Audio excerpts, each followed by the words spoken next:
Hello friends, here is the topic about philosophy and administration, which is useful for UGC NET who are preparing UGC NET. They can give the attention on this topic. What is the relation between philosophy and administration? This is the question here. First of all, we will see here philosophy समाज की मान्यताओं तथा आदर्शों का विश्लेषण करके विद्यालय की स्थापना के लिए उपयुक्त मार्गदर्शक सिद्धांत निश्चित करता है।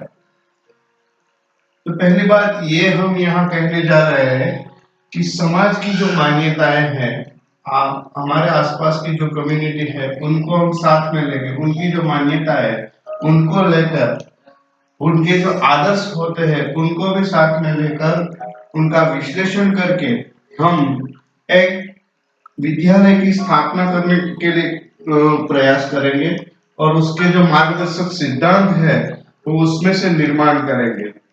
दूसरी बात ये होती है कि किस टाइप की सोसाइटी हो, सोसाइटी किस टाइप की हो, तो उसके लिए हम देखते हैं यहाँ कि अगर यदि समाज सोसाइटी व्यक्तिवादी होती है, इंडिविजुअल के आधारित होती है, इंडिविजुअल बेस पर होती है, तो जो शैक्षिक संस्थाएं है वो ऐच्छिक संगठनों के हाथों में जाता है।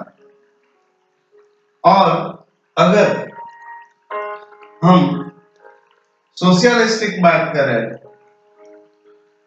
समाज यदि समाजवादी है तो उसमें समाज या राज्य का नियंत्रण होता है। हमारे यहाँ इंडिया में जो एजुकेशन सिस्टम चल रही है उसमें राज्य का नियंत्रण आता है। जो अभी शिक्षा दी जा रही है उसके पीछे पूरा एडमिनिस्ट्रेशन काम कर रहा है। तो उसके पीछे का कॉन्सेप्ट ये है कि यदि व्यक्तिवादी समाज होता है तो ऐच्छिक संगठनों के हाथ में, राजा महाराजाओं के गुरुकुलों में जो भी प्रथा है इस तरह चली जाती है, वो संगठनों काम करते हैं, ऐच्छिक संगठन काम करते हैं। प्राइवेटाइजेशन को यहाँ ज्यादा प्रोत्साहन मिलता है, यहाँ गवर्नमेंट का नियंत्रण रहता है। ये बात होती है। दूसरी बात ये आती है कि विद्यालय या भवन कैसा हो, तो उसके पीछे स्कूल बिल्डिंग है वो दर्शन के अनुसार आता है। कोई भी दर्शन के हिसाब से स्कूल खड़ी होती है, जो भी उसकी आइडियलिटी होती है, जो आइडियलिटी को फॉलो करता है उसके हिसाब से उसकी विद्यालय की इंफ्रास्ट्रक्चर है वो डेवलप होगी। यहाँ हम देखें आइडियलिज्म किस बात पर विश्वास करता है? Simple living and high thinking. तो उसके आधार पर हम देखते हैं तो उसकी जो बिल्डिंग्स होगी वो गुरुकुल के तपोवनों में जैसे प्राकृतिक क्षेत्रों में वो विद्यालय खोल सकते थे, वहां का भी एजुकेशन ले सकते थे और उसकी जो मूल्य है वो आदर्शवादी होंगे।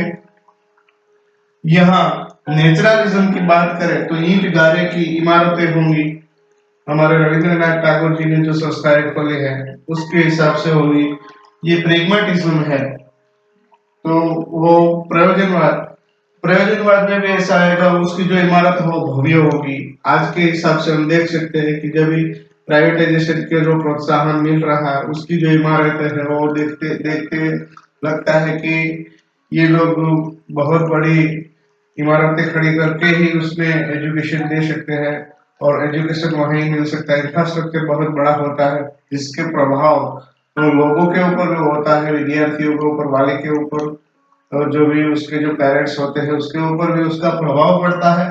तो जो तड़क भड़क और भव्य इमारती जो कॉन्सेप्ट है वो किसका है? ये प्रेगमेटिज्म का है। तो इस तरह से अलग अलग जो वाद है उसके हिसाब से हम यहाँ उसका जो स्कूल बिल्डिंग है उसका निर्माण करेंगे। शिक्षक का क्या स्थान होगा? शिक्षक का स्थान यह होगा कि प्रत्येक दर्शन अपने दृष्टिकोण से शिक्षक का स्थान निर्धारण करता है। जो भी दर्शन आता है दर्शन के हिसाब से हम एडमिनिस्ट्रेशन बनाएंगे, उसके हिसाब से शिक्षक भी ऐसा ही होगा। तो इस हिसाब से हम देखेंगे तो यहाँ ये फिलोसॉफी एंड एडमिनिस्ट्रेशन का जो संबंध है वो हमने देखा।